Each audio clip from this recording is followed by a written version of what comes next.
Hello, it's Mike again. Now in the last video, what were we talking about? Hang on a sec. Yes, we were talking about agents. It's really helpful to write things down if you want to remember them.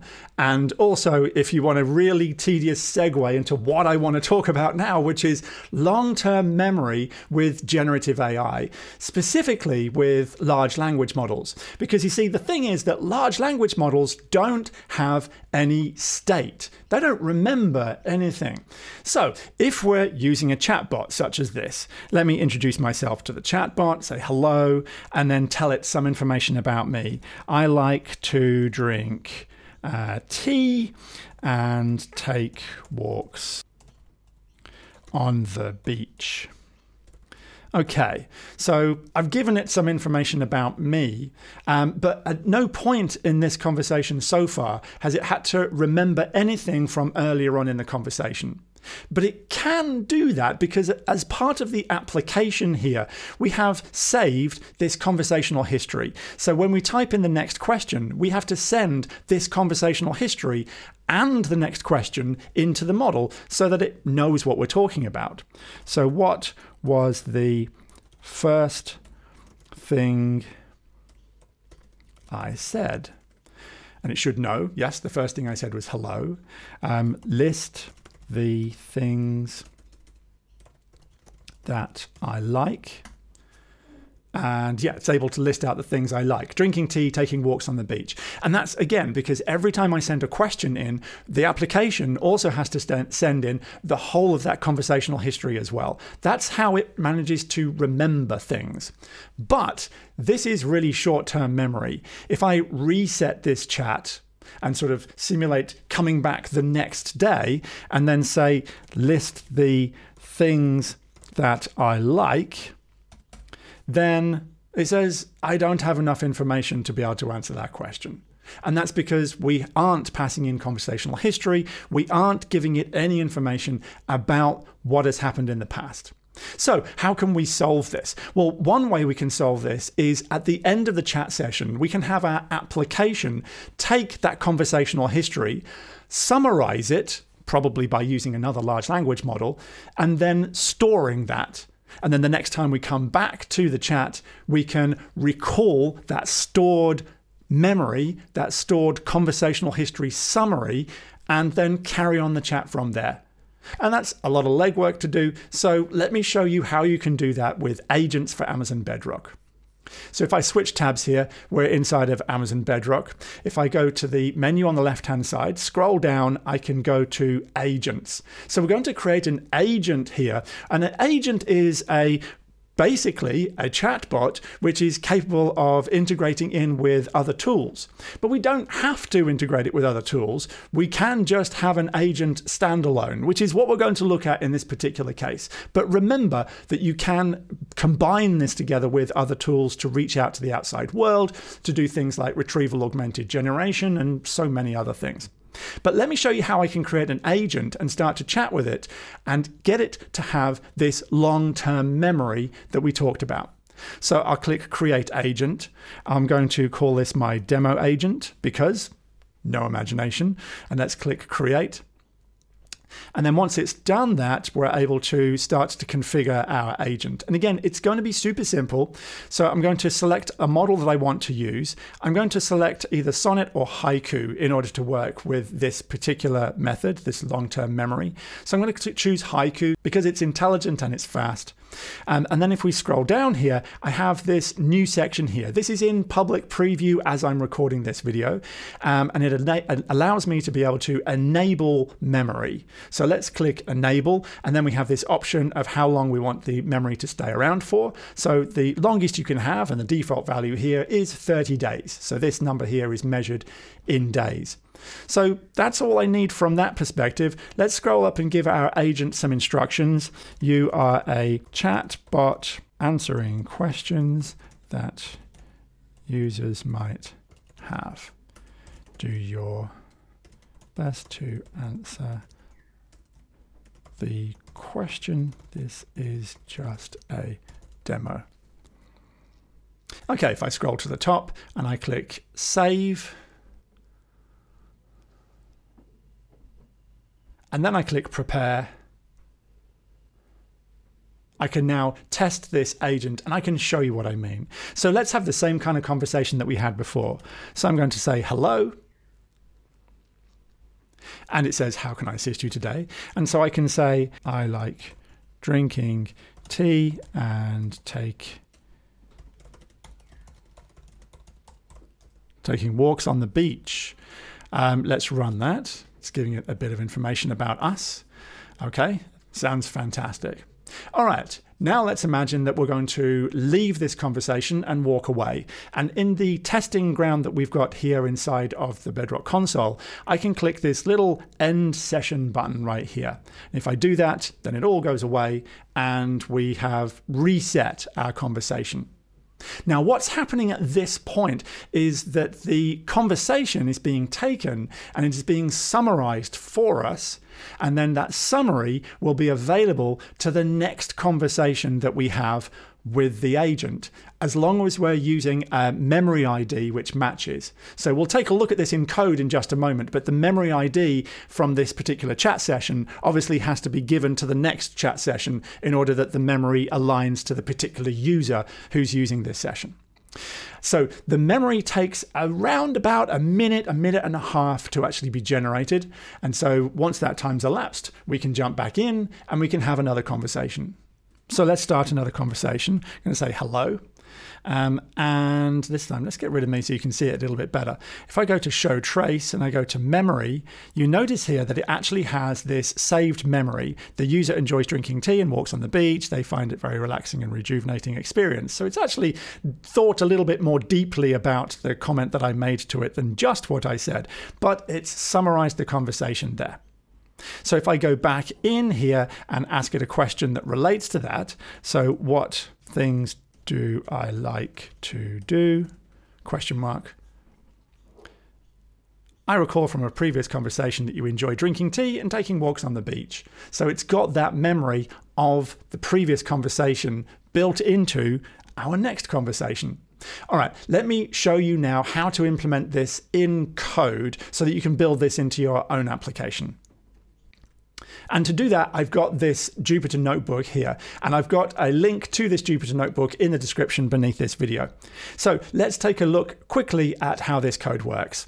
So first of all, yes, Jupyter code, need to remember to run all of the cells here. So we're going to import some Python libraries for us here. So we just got the usual suspects. We're using Boto 3, which is the SDK for AWS for Python. The next thing we're going to do is define a region. So this will work in a number of different regions. Again, this is in preview right now. So you need to look for a region where you've got Amazon Bedrock, where you've got agents, and where you've got access to the models that are required. And so it's the Claude Haiku model that we're going to be using for this particular demonstration here. So once we've got the region defined, we can start to create our agent. Now this next cell is huge. There's lots of things going on in here. So let me just quickly step through it and then we'll run it. So this basically goes through the process of creating an agent and then enabling that long-term memory and getting it ready so that we can experiment with it. And so this is going to do all of those things that we just did in the console, plus a little bit more. So we're going to get ourselves the Boto 3 client object for the Bedrock agent. Now, do know that there's a couple of different client objects that are available. There's the Bedrock agent and there's the Bedrock agent runtime. We'll look at the runtime in a moment. This Bedrock agent client is for us to be able to configure a new agent or to make some updates to the agent itself. We're also going to grab ourselves the IAM client because we'll need to make a role in order to create this client, this agent. So we're going to just define a name that we're going to use for this, and then an instruction. Now, previously when I was in the console, I typed out something pretty simple, but I actually got Claude to help me actually create a prompt or an instruction here that we can give to our agent, which is much more comprehensive. And this will actually form part of the system prompt. So a significant component, but a component of the system prompt. The agent service will add more things in as well. So have a look through this prompt. It's just a generic chatbot prompt, but see as well that it's not just a couple of sentences. I'm being quite specific about how I want the model to behave. Then I'm going to define what the foundation model is going to be, in this case haiku. I'm going to get a random string so that I've got some ability to be able to name some resources and not stamp over things that are already inside of my account. And then we get on to the creation of stuff. So first of all, the trust policy and the IAM policy that we need in order to be able to attach this to the agent. So the agent needs to be able to assume this role, and the agent needs to be able to invoke model. In other words, it needs to be able to call the Amazon Bedrock service itself to call the particular foundation model that we're going to be working with. So from that, we can then go ahead and use the Boto3 client to create the role and then put a policy on that role, that policy being the policy that we just looked at there. So with that set up, we've got an ARN for the role that we need to give to the agent. All of this happened for us automatically inside of the console, but when it comes to infrastructure as code, this is how we do it. So with that role created, we now get on to actually creating the agent itself. So for that, we're going to use our Bedrock agent and we're going to call create agent. We pass in the name that we want, the foundation model, those instructions that we defined, and the role. And then this part here is where we configure the memory. It's where we enable that checkbox essentially to say that we want to have memory. So we have this memory configuration. We're using session summary memory, and we're having storage days of 30 or whatever it is that you want. So with all of that, we've run that with create agent. We get the response back. As part of that response, we're going to get the agent ID. Now, the agent ID is one of the pieces of information you need in order to be able to invoke the agent. So I'm going to store that in a variable here called agent ID. And then I'm going to wait just briefly for the agent to be created and enter into a state of not prepared. It sounds like we should wait even longer, but that's actually the state that we're waiting for, the state of not prepared. Because the very next thing that we're going to do is we're going to prepare the agent, and we do that using the prepare agent command. Fairly straightforward. And then we're going to wait for it to enter the prepared state. So this is the equivalent, if you remember when I was in the console, that I actually specifically clicked on the prepare button. And we need to do that because the next thing that we're going to do is create an alias. And that alias creates a version, and you need to have a prepared agent before you can do any of those things. So we're going to call create agent alias. Now, an alias is the second piece of information that we need if we're going to call our agent. We need the agent ID and we need an agent alias. You can think of an alias as a way to be able to handle the deployment process of your agent. You can have different agent aliases for different versions of your agent. But for now, we're just going to have one agent ID, one agent alias, which is going to relate to one version. We'll move forward with that. So once we've got our alias and it itself is prepared, then we're done. We've got our agent ID, our agent alias ID. Now you can create agents with CloudFormation, but not all of the preview and the public preview services are going to be available in CloudFormation yet. So that's another reason why we're doing it in Python here. Now let me run that cell and have all of those things happen. You'll notice that in that code there was a bunch of print lines to show us what was happening at the different stages, and it really just does take a few seconds for all of that to happen. And so in just a moment we'll have our agent fully created, and we'll have, there we go, the agent ID and the agent alias ID there for us. Okay, so now we've completely set up an agent. If we were to go back to the console, we'll be able to see it in there. But let's have a look at how we can invoke the agent using code as well. So if I just scroll down here, I need to get myself the Boto3 object for the Bedrock agent runtime now, so I can actually invoke the agent which is now running. And let's get into this. So the first thing that we'll need, or some of the things that we're going to need, are the session ID. So a session ID has to be the same across all of the session where you're communicating in that moment with the agent. So this is all the time between whilst you're chatting with the agent up until the point where you click that button to say finish, or the programmatic equivalent of that. That's going to be a single session. So I'm just creating a UUID, a random string essentially, to represent my session ID. And then I have this memory ID. And in this particular case, I'm setting that to a static string that I'm going to use for the demonstration. And that's then basically going to align to me as a user, so that when I come back to this agent and this agent alias using this memory ID, then I should get access to the previously stored memory of our conversations. So I need to make sure I run all these cells. So that's run and defined. And we can look back on setting up another session ID later when we try to reset. Next up, I've got a very large kind of Swiss Army knife kind of function here, which is going to help us to test this out. So this is the invoke method that I've created, and it's basically abstracting us away from the invoke agent call to the Bedrock runtime agent. The Bedrock agent runtime. And I've set out here all of these different parameters and what they do, but basically we're calling the agent ID, the agent alias, and we're sending in some text, the input text, which it's going to get from this function call. And this is essentially going to be the hello and I like drinking tea and taking walks on the beach part of the conversation. It'll come in here, and then we'll get a response back. We're also passing in the memory ID so that once this conversation is finished, it will store it in that particular location. So I get my response back. Inside of my response, I have a completion, and that is an event stream. And then from that event stream, we need to get all of the events off the event stream and wait for it to close. And so the event stream will be filled with all kinds of things, but there's only really a couple here that I'm particularly interested in. One primarily, and that's chunk.